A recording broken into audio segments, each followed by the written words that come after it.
My name is Myra Summers. I was 41 years old when my sister tried to take back the son she gave me 19 years ago. She got pregnant at 16. My parents panicked. They said a baby would ruin the family name, ruin Vanessa's future, ruin everything. So they turned to me. I was 22, single, had never held a newborn in my life.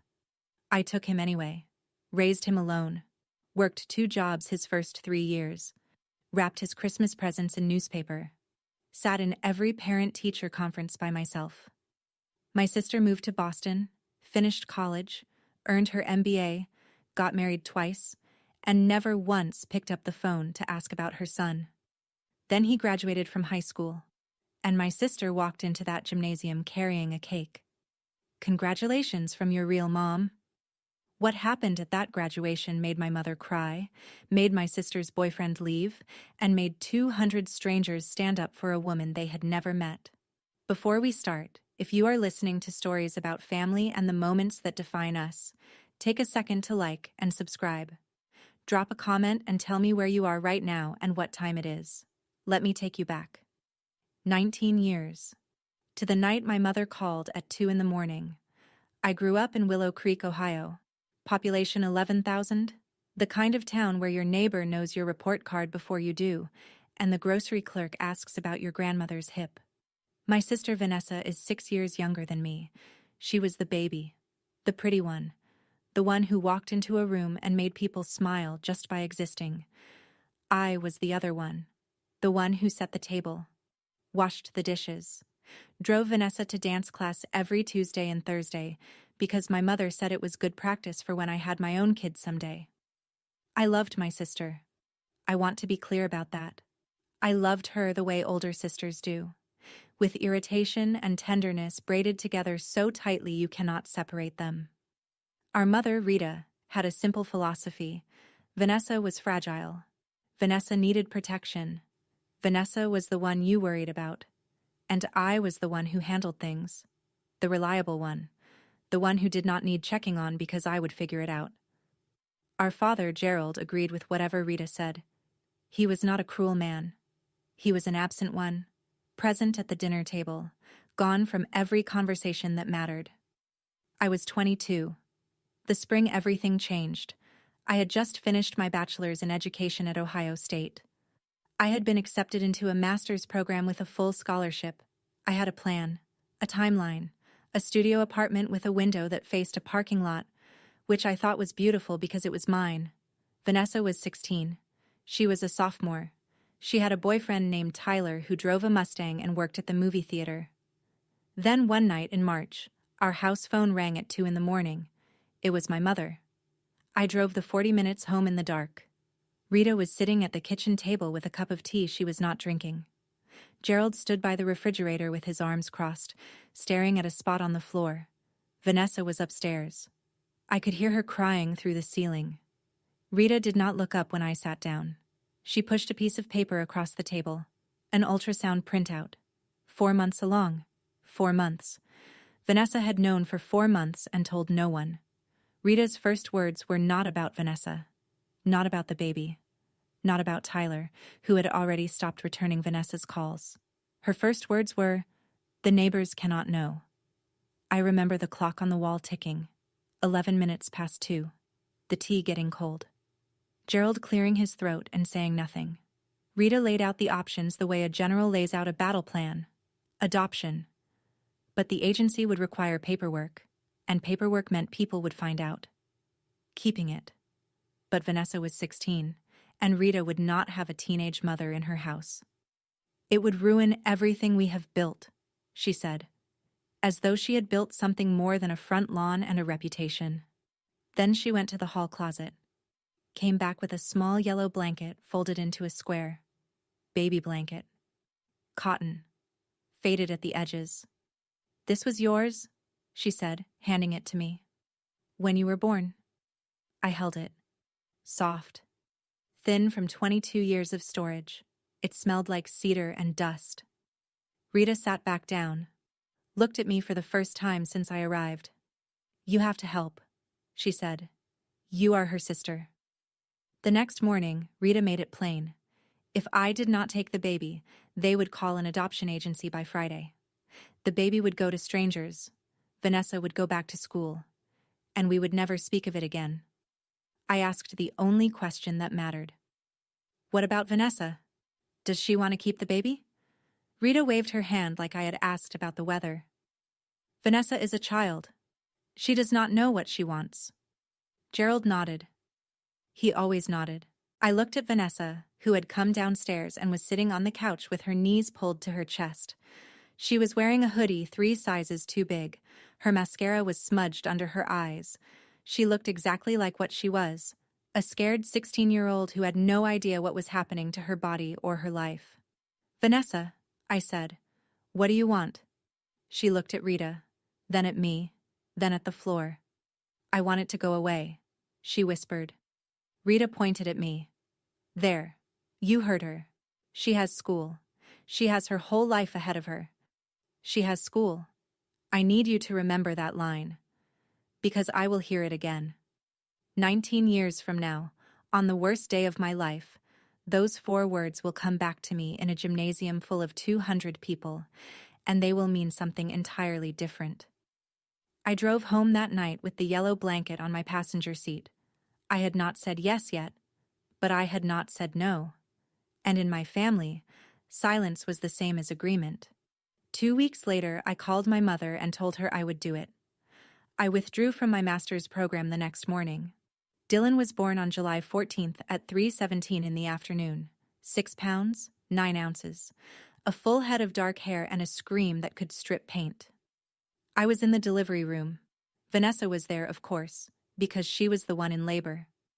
Rita stood by the door, arms crossed, watching the clock. Gerald waited in the hallway, probably staring at a spot on the floor. The delivery took 11 hours. Vanessa was brave. I will give her that. She did not complain.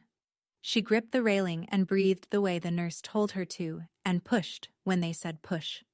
She was 16 years old and her body was doing something extraordinary, and I watched her face through every contraction and thought, she is so young. When Dylan arrived, the nurse cleaned him and wrapped him and held him out. Who wants to hold him first? 3 people in that room. Vanessa turned her head toward the wall. Rita did not move. The nurse looked at me. I took him. 6 pounds, 9 ounces. His eyes were closed. His fist curled around my index finger and he stopped crying. Just like that. Like he had been waiting for the right person to hold him. The nurse asked who was taking him home. Silence. The longest silence of my life. I am, I said. 3 days later, I carried Dylan into my 1-bedroom apartment on East Willow Street. I had a crib borrowed from a coworker, a box of diapers from the dollar store, and the yellow blanket from my mother's closet. I wrapped him in it that first night. The same blanket that had wrapped me 22 years earlier. It barely covered him, but it was soft, and it was warm, and it was ours. The first year nearly broke me. Dylan had colic. He cried for 4 hours every night between 8 and midnight. I walked circles around my apartment holding him against my chest, humming songs I half remembered from childhood, watching the clock and praying for silence. I was working as a teaching assistant at Willow Creek Elementary, 7:45 to 3:30, then home to a screaming infant. I learned to function on 4 hours of sleep. I learned to eat standing up. I learned to shower in under 3 minutes because 3 minutes was exactly how long Dylan would tolerate the bouncy seat. I called my mother once, at 11 at night, after Dylan had been crying for 3 straight hours. I was standing in the kitchen in sweatpants and a formula-stained shirt, and I was crying too. Mom, I need help, I said. Just for one night, please. Rita's voice was steady. You chose this, Myra. You are an adult. Figure it out. She hung up. Vanessa, meanwhile, moved to Boston for college in August. She had been accepted to a small private school, tuition paid by a combination of scholarships and our parents' savings. The same savings they said could not cover Dylan's pediatrician bills when I asked. In October, a family court in Franklin County granted me legal guardianship of Dylan. The paperwork was straightforward. Vanessa signed the voluntary relinquishment forms by fax. From Boston. During rush week. I filed the papers in a small fireproof safe I kept under my bed, next to the yellow blanket, next to Dylan's hospital bracelet, next to a photograph of him sleeping on my chest at 4 days old, mouth open, fist curled, peaceful for the first time since birth. He was mine. Legally. Finally. Completely. Let me give you the next 5 years in snapshots. Dylan at 1. First steps. He walked from the coffee table to the couch, 3 feet of open air, arms out, grinning like he had conquered Everest. I recorded it on a flip phone that barely held 30 seconds of video. I still have that video. Dylan at 2. Ma was his first word. Not mama or mommy, just ma. Short. Efficient. Like he had already figured out the most important thing and did not need extra syllables. Dylan at 3. I started teaching part-time at Willow Creek Elementary, mornings only, while a neighbor named Patty watched Dylan for $40 a week. Patty had 6 grandchildren and the patience of a geological formation. Dylan loved her. Dylan at 4. He could read. Not just letters, words, sentences. He read the cereal box at breakfast and asked me what riboflavin meant. I had to look it up. Dylan at 5. First day of kindergarten. I stood outside the school gates for 15 minutes after he walked in, just in case. He did not look back. He marched in with his Spider-Man backpack and did not look back. And I was so proud and so devastated at the same time that I sat in my car and cried. No one from the Summers family visited during those 5 years. Not once. No Christmas presents. No birthday cards. Rita called occasionally to ask how I was managing, never to offer help. Gerald sent a check for $50 on Dylan's 3rd birthday. No note. Just the check. Christmas morning when Dylan was 3. Just the 2 of us. I wrapped his gifts in newspaper because I could not afford wrapping paper. He did not notice. He was 3. He thought the comics page was part of the gift. When Dylan was 6, Vanessa called. It was a Tuesday evening. I was making spaghetti. Dylan was at the table drawing a picture of a dinosaur eating a spaceship. The phone rang and the caller ID showed a Boston area code, and I almost did not answer because I thought it was a telemarketer. Myra, it's Vanessa. Her voice had changed, deeper, more polished, like she had been taking classes and sounding like an adult. She did not ask about Dylan, not how he was doing in school, not what he liked to eat. Not whether he still had colic or had outgrown it years ago. She did not ask any of those things. She asked about a car, a 2003 Toyota Camry she had left in our parents' garage 6 years ago. She wanted to know if it was still there. She needed to sell it. I'm graduating next spring, she said, and I need cash for my apartment deposit. I told her the car was probably still in the garage. She said she would call Rita to arrange it. Then she said, "Thanks. Bye," and hung up. 42 seconds. I timed it afterward because I could not believe that was the whole conversation. That evening, Rita called. Your sister is graduating next spring, top of her class, business and marketing. Do not make things difficult for her. I'm not making anything difficult for anyone, I said. I'm making spaghetti. Vanessa graduated summa cum laude from Emerson the following May. Rita drove to Boston for the ceremony. Gerald went too. They had the graduation photo framed and hung in the living room. Professionally matted. 18 by 24. Dylan's first day of school photo was on my refrigerator, held up by a magnet shaped like a ladybug. It was not in their house at all. When Dylan was 8, 2 things happened that changed the trajectory of my life. The first, Willow Creek High School offered me a full-time position as a special education aide, with a path to coordinator if I completed my master's degree. The salary was $43,000 a year, benefits included. For a single mother who had been living on teaching assistant wages and carefully portioned grocery runs, that number felt like a fortune. The second, Dylan asked me a question while I was washing dishes. Aunt Myra, how come I don't have a mom and dad like the other kids? My hand stopped moving. The water kept running. A plate slipped and clinked against the bottom of the sink. He was sitting at the kitchen table behind me, homework spread out, pencil in his hand, looking at me with those dark, serious eyes that were already too perceptive for an 8-year-old. I turned off the water, dried my hands, sat down across from him. Dylan, I love you more than anything in this world. Your birth mom loves you too, in her own way.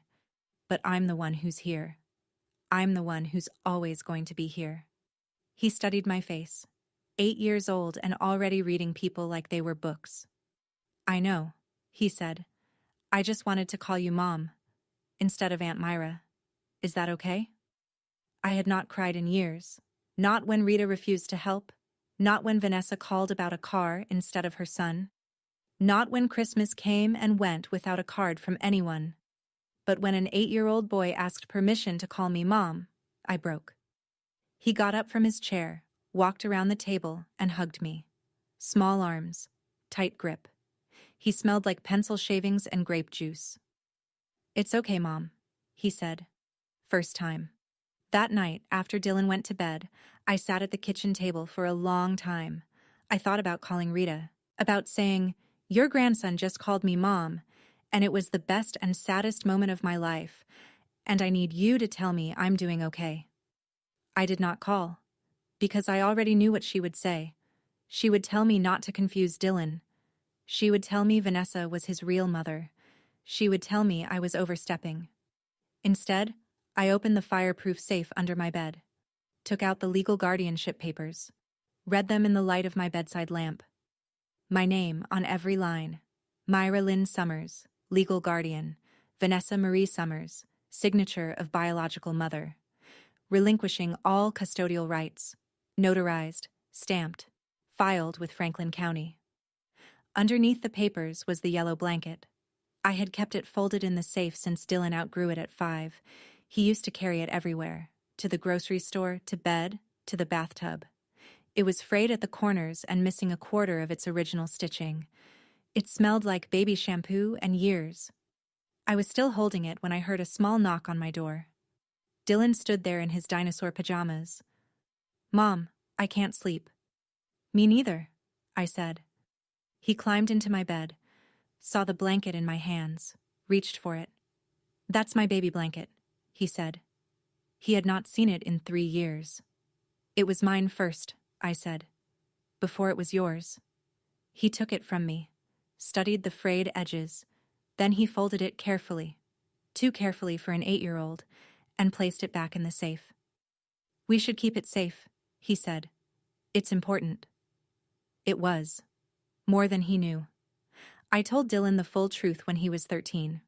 We were sitting on the porch on a Sunday afternoon. He had been asking questions for months, not direct ones, but circling questions. Why did Grandma Rita always introduce him as Vanessa's son? Why was there no record of his birth in our family photo albums? Why had he never met Tyler? So I told him. All of it. I told him about the phone call at 2 in the morning, about Rita's ultimatum, about the yellow blanket and the 40-minute drive home in the dark. I told him that Vanessa was 16 and scared and not ready. I told him about the facts, about the legal papers, about the fact that his biological mother had not called, written, or visited in 13 years. I did not editorialize. I did not say Vanessa was a bad person. I did not say Rita was wrong. I just told him what happened, in order, the way it happened. Dylan listened without interrupting. When I finished, he stood up, went inside, and closed his bedroom door. He did not come out for 2 days. On the 3rd morning, he appeared at the kitchen table, already dressed for school. I had made scrambled eggs.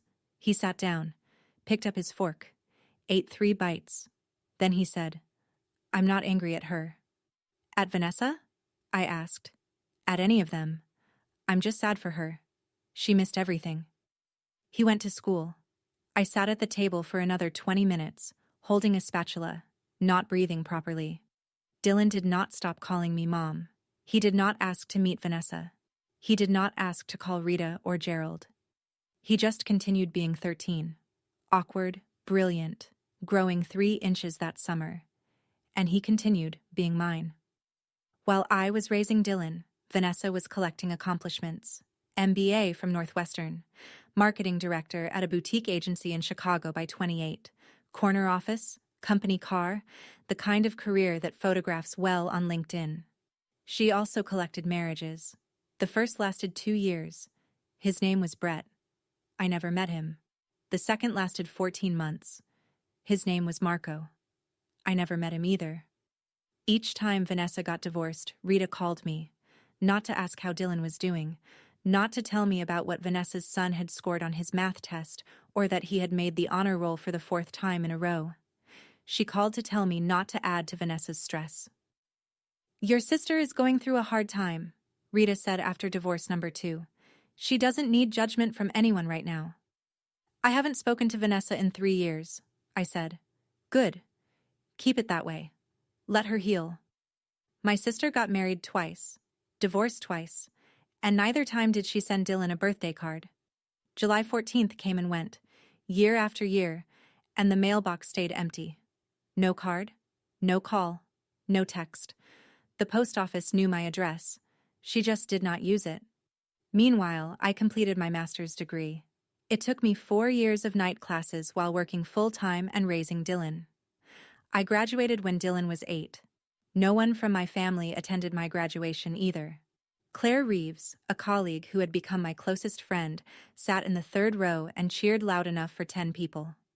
I became the special education coordinator at Willow Creek High School the following year. No one called to congratulate me, but that was fine.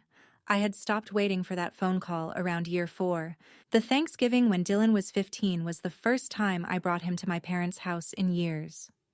I do not know why I agreed to go. Maybe I thought things had changed. Maybe I wanted Dylan to have the big table holiday experience at least once.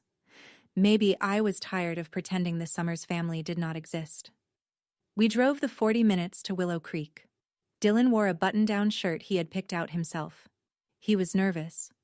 I could tell because he kept adjusting his collar in the passenger seat mirror.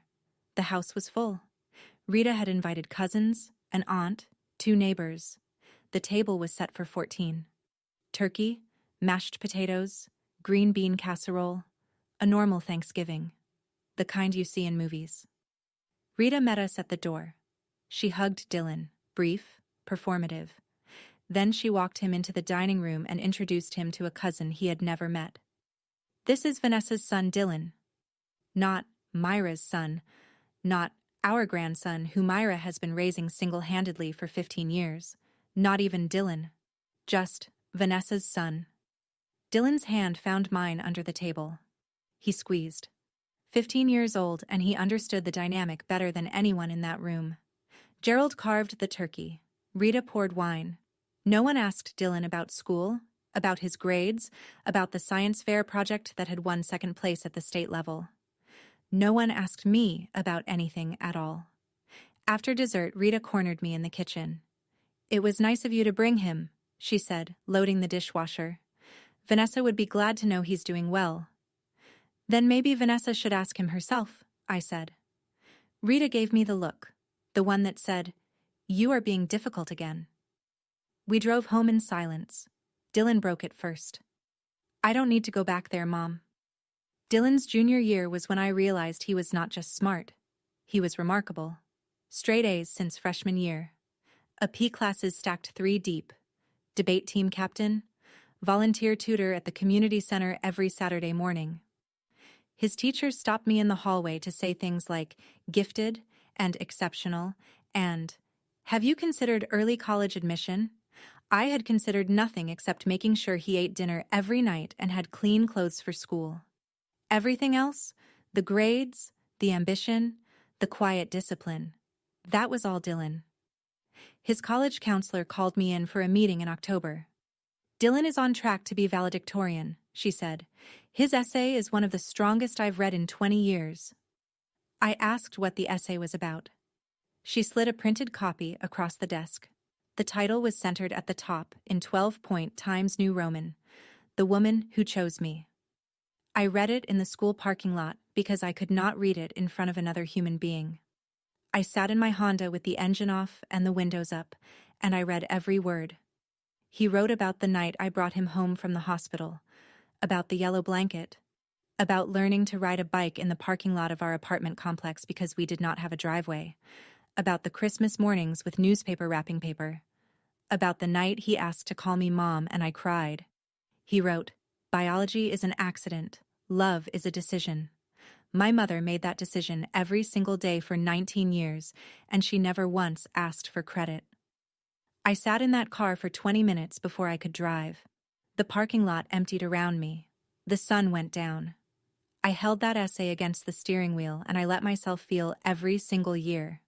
2 months before graduation, Dylan showed me the group chat. He came home from school on a Wednesday and set his phone on the kitchen counter, screen up. "Mom, you need to see this." It was a family group text. Rita, Gerald, Vanessa, Aunt Patrice, Uncle Dale. Someone had added Dylan to the thread by accident, probably Rita, who could barely operate her phone on a good day. The messages went back 2 years. I scrolled through them sitting at the kitchen table while Dylan stood by the window, arms crossed, watching me. Rita, 14 months ago. "When Vanessa is ready, she will take Dylan back. Myra is just keeping him for now." Vanessa, same thread, 3 days later. "Give me a couple more years. I'm getting my life together." Gerald. Thumbs up emoji. Aunt Patrice. "Poor Vanessa, she's been through so much." Uncle Dale. "Myra should be grateful she got to have a kid at all." I read every message, twice. My hands were steady because they had to be. The kitchen was quiet except for the refrigerator humming. 2 years. For 2 years, my family had been discussing the return of my son like he was a borrowed lawnmower, like I was storing him temporarily until Vanessa was ready to pick him up. I set the phone down, looked at Dylan. "Why didn't you show me this sooner?" "Because I didn't want you to lose them," he said, "even though they don't deserve you." 17 years old, standing in my kitchen, protecting me from my own family. I did not call Rita. I did not call Vanessa. I did not scream or cry or throw anything. I went to the bedroom, opened the fireproof safe, and checked the guardianship papers. Every page, every signature, every notarized stamp. Then I closed the safe, and I went back to making dinner. If you have ever been the one everyone leans on but nobody thanks, if you have been the reliable one while someone else got the applause, then you know exactly what this feels like. Hit that subscribe button and stick around. Because what happens at graduation is something I still cannot believe Dylan had the courage to do. That night, after dinner, Dylan and I sat on the porch. "Why didn't you tell me when you first saw the messages?" I asked again. He was quiet for a while. Crickets filled the silence. "Because you would have confronted Grandma," he said. "And then she would have cut you off completely. And even though she doesn't treat you right, I know you still love her. I didn't want to be the reason you lost your mom." I wanted to argue. I wanted to say that Rita had lost the right to be called my mom years ago, but the truth was more complicated than that, the way truth always is when it involves family.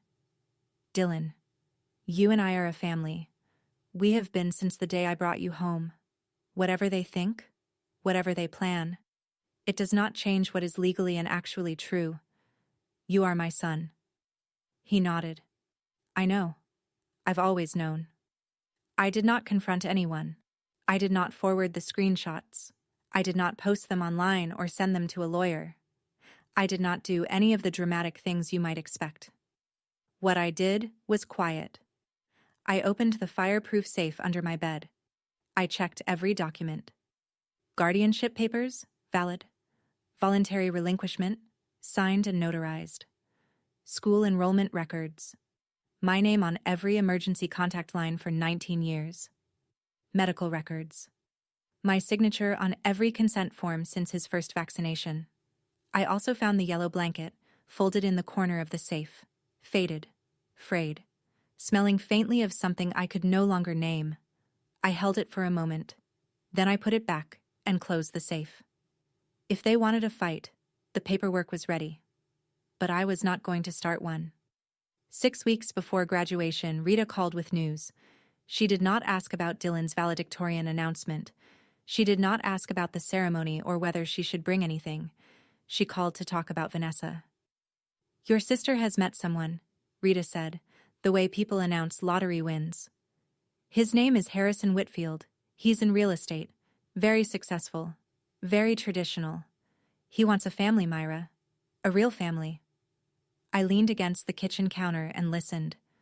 Vanessa told him about Dylan, about how complicated things were, about how the family situation forced her to make a difficult choice. What choice was that? I asked. You know what I mean. The choice to let you help. Let me help. That was how my mother described 19 years of solo parenthood. Letting me help. Harrison is very moved, Rita continued. He thinks Vanessa is brave. He wants to meet Dylan. This could be Vanessa's chance, Myra. Her chance to finally have everything she deserves.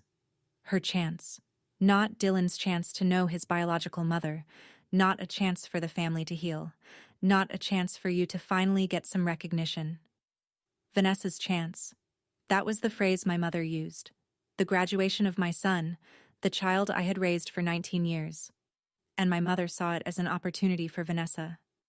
Harrison doesn't know the full story, does he? I said. He knows what he needs to know. He doesn't know she signed away her rights by fax during rush week. Silence. Then. Do not ruin this for her. I hung up. Went outside, sat on the porch steps for 30 minutes, watching the streetlights come on one by one.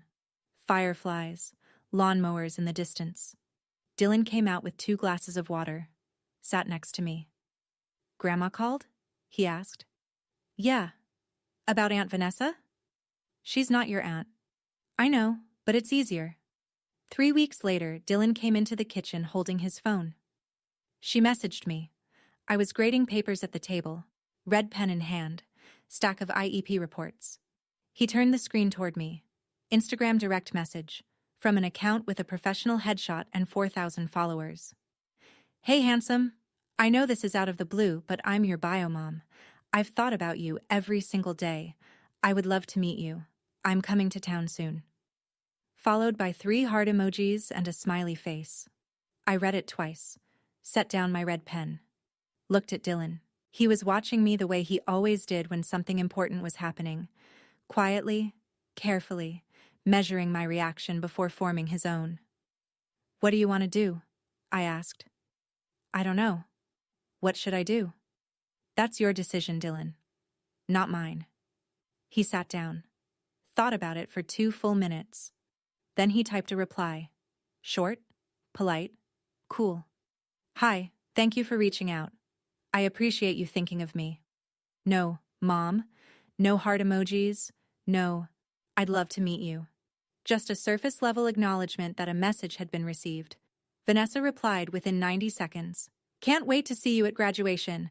I'm bringing someone special I want you to meet. Dylan read it. Then he locked his phone and put it face down on the table. I thought about Vanessa at 16, signing papers by fax from a sorority house, and Vanessa at 35, typing, I've thought about you every single day, with 3 heart emojis. Same person, same avoidance, different font. She has school. I've thought about you every single day. 2 sentences, 19 years apart. The first was at least honest. 6 weeks before graduation, the school made it official. Dylan Summers, valedictorian, class of 2026. I got the call from the principal's office on a Tuesday morning between 2nd and 3rd period. I was in the middle of an IEP meeting for a student with dyslexia. I excused myself, stepped into the hallway, and listened to Principal Hendricks tell me that my son had the highest GPA in a class of 312 students. He'll give the valedictorian address at the ceremony, Hendricks said. 5 to 7 minutes. He can choose his own topic.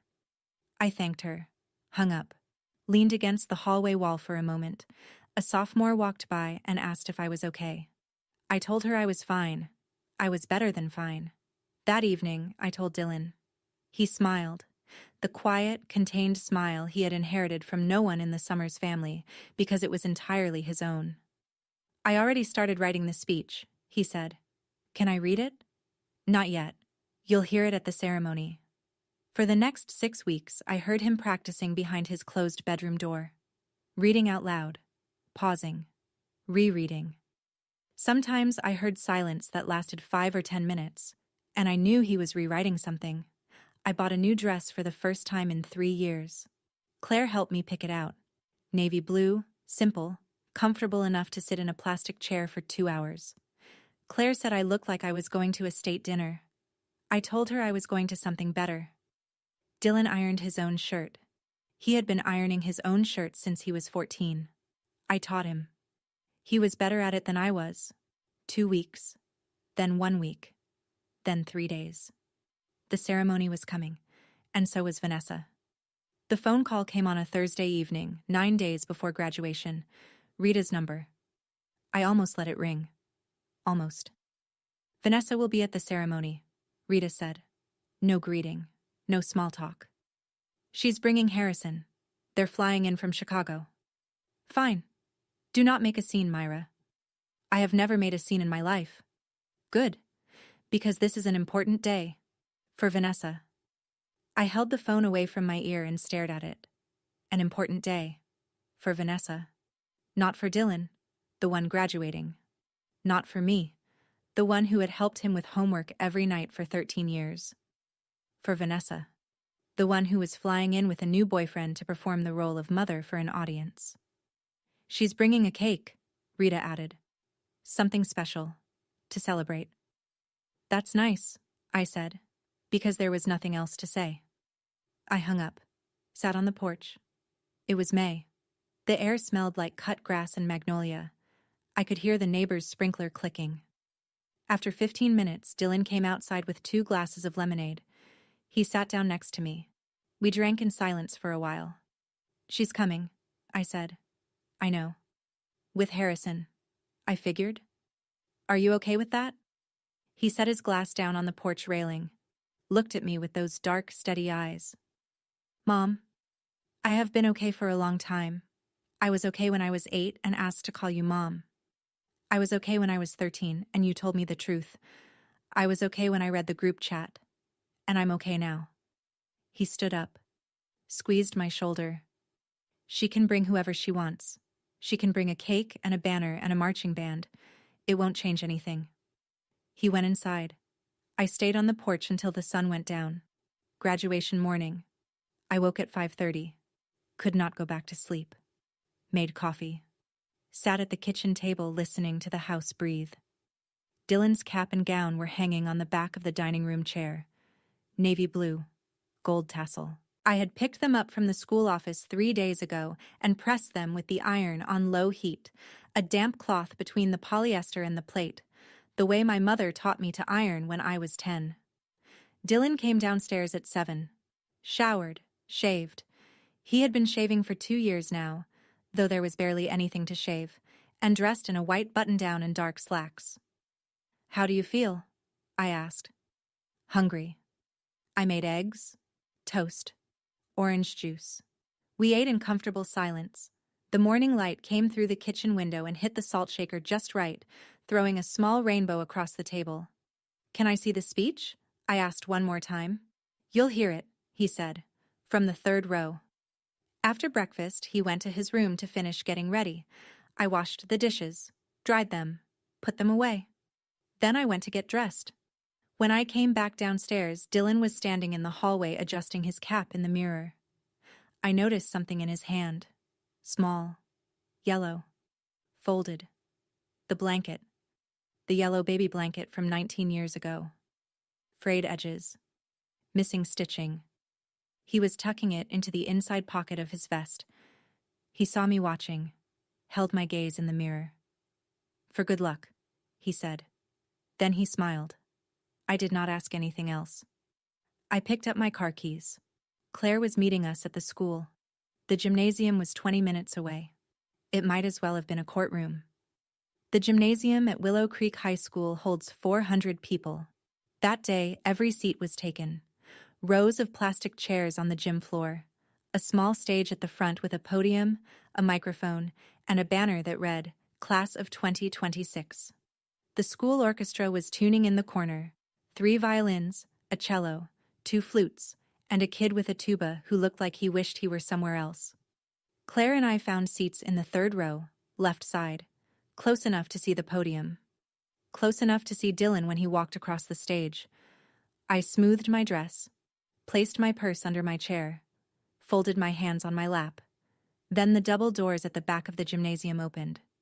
Vanessa walked in like she was entering a gala. Emerald green wrap dress, auburn hair in loose waves past her shoulders, heels that clicked on the hardwood. Smile wide enough to be seen from the stage. Harrison was beside her. Gray suit, silver watch. Salt and pepper hair combed precisely. He carried himself the way men with money carry themselves. Shoulders back, chin level, surveying the room like he was considering purchasing it. Behind them, Rita and Gerald. Rita wore a floral blouse and lipstick she only put on for special occasions. Gerald wore a tie that did not match his shirt, and in Rita's hands, resting on a plastic tray with a paper doily underneath, a cake, white frosting, pink lettering, the kind you order from a grocery store bakery with 24 hours notice. Congratulations from your real mom. 200 people in the room, families finding their seats, students lining up in the hallway, and my mother was walking down the center aisle carrying a cake that claimed my son belonged to someone else. I did not move. I did not speak. Claire reached over and took my hand. Before the ceremony started, Vanessa made her move. She walked straight to the staging area where the graduates were lining up. Security did not stop her because she smiled at the volunteer parent at the door and said, "I'm Dylan Summers' mother." And technically, biologically, she was not lying. I watched from my seat as she found Dylan in the line. She hugged him. A full, theatrical embrace, both arms wrapped around him, head tilted for maximum visibility. Dylan stood rigid, his arms stayed at his sides. Harrison hung back, observing. Rita beamed from 3 rows behind me, cake balanced on her lap. Then Vanessa turned. She walked toward me, heels clicking, smile locked in place.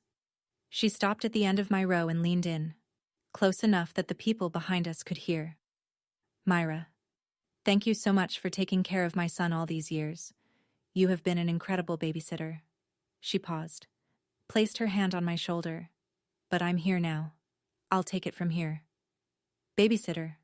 19 years, 4,000 school lunches, 300 parent-teacher conferences, 11,000 bedtime stories, 16 years of homework help, 19 Christmas mornings, 19 birthday cakes that I baked myself because bakery cakes cost $40, and that was a week of groceries. Babysitter. I did not respond. Not because I could not think of what to say. I had 19 years of things to say. I did not respond because I saw Dylan watching us from the staging area. He was standing very still. His jaw was tight. His eyes were locked on mine. And in those eyes I read a message as clearly as if he had spoken it aloud. Wait for me. So I waited. The ceremony began at 10 o'clock sharp. Principal Hendricks welcomed the families. The school orchestra played something classical that nobody recognized. The superintendent gave a speech about futures and possibilities and the importance of community, which lasted 12 minutes and contained no fewer than 6 sports metaphors. Then the graduates began crossing the stage, one by one. Name called, diploma received, handshake, smile, photograph. 263 graduates in alphabetical order. Vanessa had moved to the second row, directly in front of me. She had her phone out, recording. Every time a student crossed the stage, she lowered it. When someone named Samantha Ruiz walked across, Vanessa leaned to Harrison and whispered something. Harrison nodded. He looked comfortable. He looked like a man who believed every word his girlfriend had told him about her past. Rita sat at the end of the row with the cake on her lap. She was guarding it like it contained state secrets. Gerald sat beside her, hands on his knees, staring straight ahead. I sat in my chair with my hands folded. Claire was next to me, her phone in her purse, her attention on the stage. She was the only person in that gymnasium who knew the full story. The group chat, the facts, the 19 years. Summers, Dylan. I heard his name and everything else disappeared. The gymnasium, the crowd, the cake, Vanessa's emerald dress, Harrison's silver watch, all of it fell away. Dylan walked across the stage, tall, steady, cap perfectly straight. He shook the superintendent's hand, received his diploma, and looked down at me in the third row. He winked. Then he walked to the podium. Because the next item on the program was the valedictorian address, and every person in that gymnasium was about to learn who Myra Summers really was. Dylan adjusted the microphone, cleared his throat, unfolded a piece of paper. "Good morning," he said. His voice was clear, calm, projected the way I had taught him when he was 12 and doing his first book report presentation. "Graduates, families, faculty, thank you for being here." He started with the expected material: freshman year disorientation, the cafeteria mystery meat, that one substitute teacher who showed movies for 6 weeks straight. The crowd laughed. Vanessa laughed loudest, her hand on Harrison's arm. He talked about what Willow Creek had taught him, about the teachers who stayed late, about the janitor who knew every student's name, about the librarian who kept a secret stash of granola bars for kids who came to school hungry. He was good, natural, warm without being sentimental. The audience was with him. Then he paused. He looked down at the paper in his hands, studied it for 3 seconds, 5. Then he folded it. Carefully, deliberately, the way he folded the yellow blanket when he was 8. He placed it on the podium, and he began speaking without notes. "I've been planning this speech for 6 weeks," he said. "I wrote 9 drafts, but I realized this morning that the most important thing I want to say isn't on any of those pages." The gymnasium got quiet, the particular kind of quiet that happened when 200 people simultaneously realized something unexpected was coming. Vanessa was still smiling. She leaned forward slightly. Her phone was recording. She thought he was about to talk about her. I could see it in the way she straightened her posture, the way she squeezed Harrison's hand. She was preparing for her moment.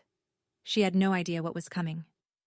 "The person I want to thank most today," Dylan said, "is not a teacher, not a coach, not a friend. It's a woman who was 22 years old when she was handed a newborn baby and told, 'This is your responsibility now.'" The gymnasium was silent. She had never changed a diaper. She had never heated a bottle. She had just been accepted into a master's program with a full scholarship, and she gave it up. The next morning. Without hesitation. He paused. Let the words settle.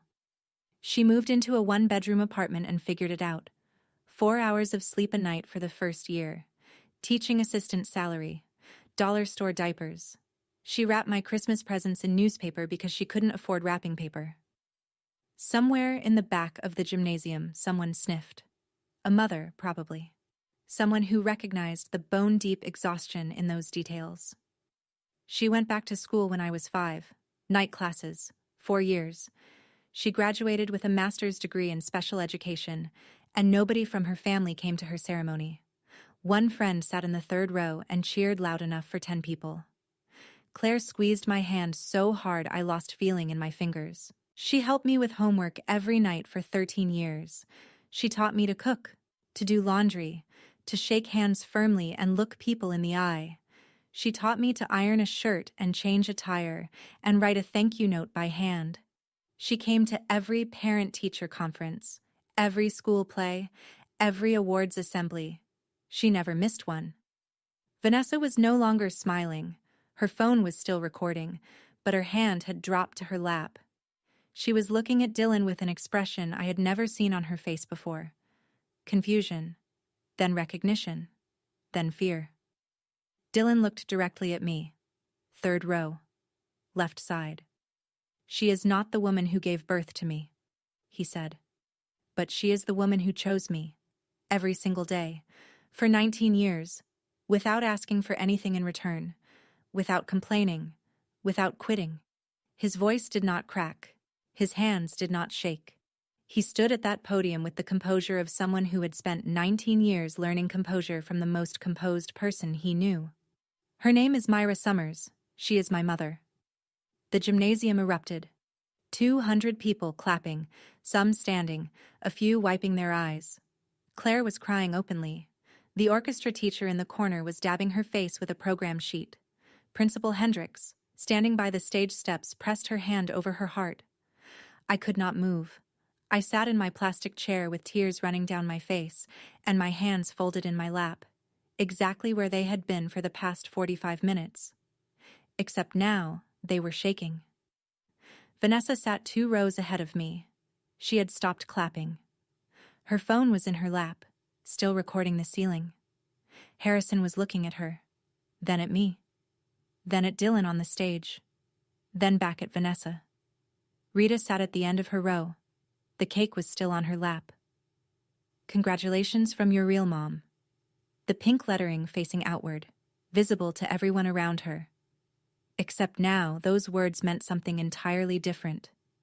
Because 200 people had just heard Dylan Summers name his real mom, and it was not the woman on the cake. I looked at my son on that stage. He looked back at me, and he mouthed 2 words that no one else could see. "Thank you." If you are still here, you already know this is not just a graduation story. It is about who earns the title of mom. If you have ever held someone together when nobody was watching, this one is for you. Like, subscribe, and stay with me. The ceremony ended. Families spilled out onto the grass. Graduates hugged classmates. Cameras clicked. The afternoon sun was warm and the air smelled like fresh-cut lawn and cheap cologne. I was standing near the oak tree by the parking lot when Vanessa found me. She came fast, heels sinking into grass, mascara already smudging at the corners. Harrison trailed behind, hands in his pockets, mouth pressed into a thin line. "What was that?" Vanessa's voice was sharp, loud enough for the cluster of parents nearby to turn around. "What did you tell him to say?" "I didn't tell him anything." "You coached him. You turned my own son against me." Dylan appeared behind her, still in his cap and gown, diploma in one hand. "Nobody coached me," he said. His voice was even, quiet, the voice of someone who had rehearsed this moment in his head for years. "I wrote that speech myself." Vanessa spun toward him. "Baby, I'm your mother. I gave birth to you. I carried you for 9 months. And then you signed a piece of paper and faxed it from a sorority house," Dylan said. "During rush week." Vanessa's mouth opened, closed, opened again. "Grandma told me once that you had to go because you had school," Dylan continued. "And you did go to school. For 19 years. You went to school and to a career, and to 2 marriages, and to Chicago. And that's fine. But you don't get to walk into my graduation with a cake that says real mom and pretend those 19 years didn't happen." He looked at Rita, standing 10 feet away with the cake still in her hands. "And Grandma, you said today was Vanessa's chance. But this is my graduation, not her audition." Harrison stepped forward. He had been silent for the entire exchange, watching with the careful attention of a man who builds deals for a living and knows when the numbers do not add up. "Vanessa," he said. His voice was low, controlled. "You told me the family situation was complicated. You told me you were forced to give him up. That's the word you used. Forced." Vanessa wiped her eyes. "Harrison, it was complicated." "Did you sign away your parental rights voluntarily?" "I was 16. "Did you sign voluntarily?" The people around us had stopped pretending not to listen. A parent with a camera lowered it. 2 graduates nearby turned to watch. Vanessa looked at Rita for rescue. Rita stepped forward, reaching for Harrison's arm. "You don't understand our family." Harrison moved his arm away. He looked at me. Really looked, for the first time. "You raised him? From birth?" "Yes," I said. "Alone?" "Yes."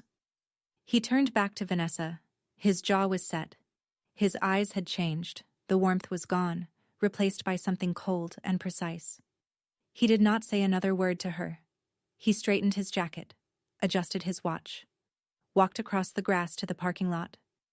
I heard his car start, a clean, expensive sound, and watched it pull out of the lot, past the school sign, past the gymnasium, and down the road toward the highway.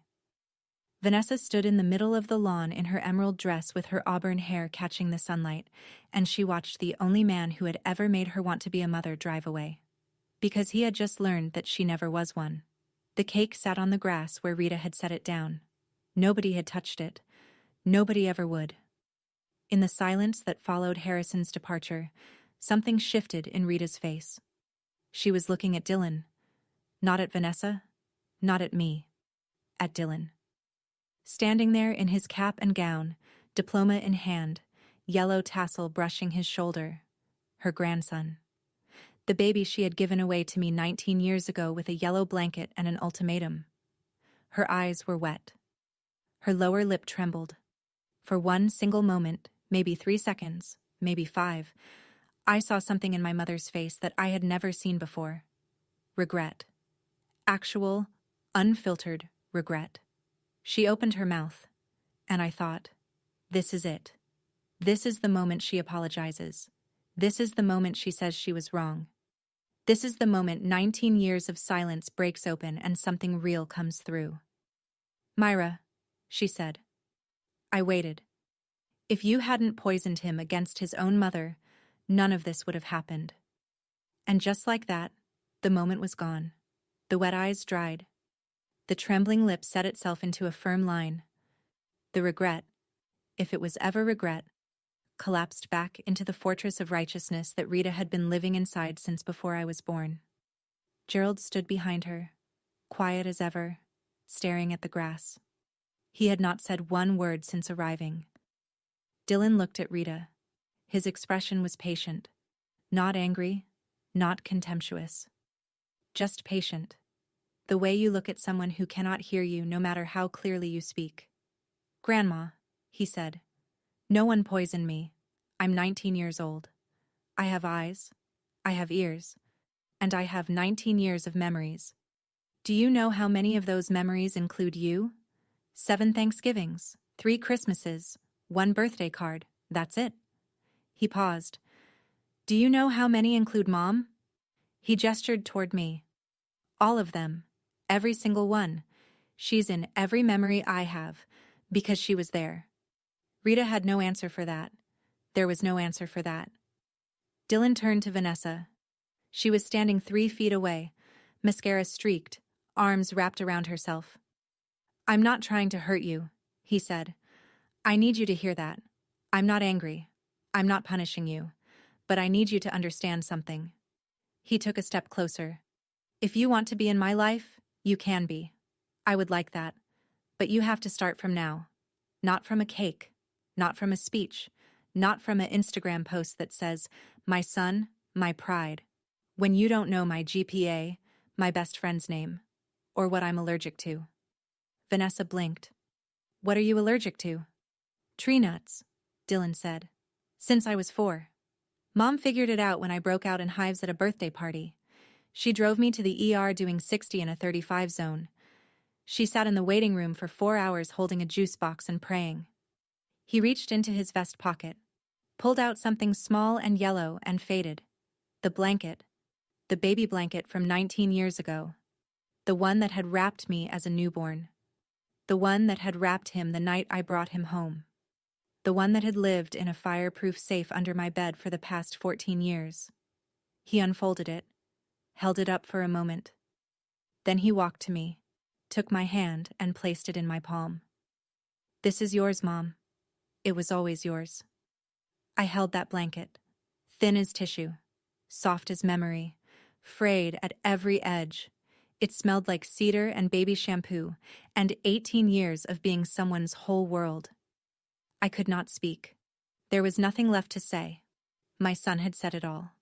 Claire put her arm around my shoulders. The parents nearby were silent. Even the tuba kid had stopped packing up his instrument to watch. The next few minutes happened in fragments. Vanessa standing alone on the grass, arms still crossed, looking at the ground. Her emerald dress catching the wind. Nobody approaching her. Nobody speaking to her. Rita pulling Gerald toward the parking lot without a word. Gerald following, the way he always followed. Neither of them looking back. The cake sitting on the grass near the oak tree.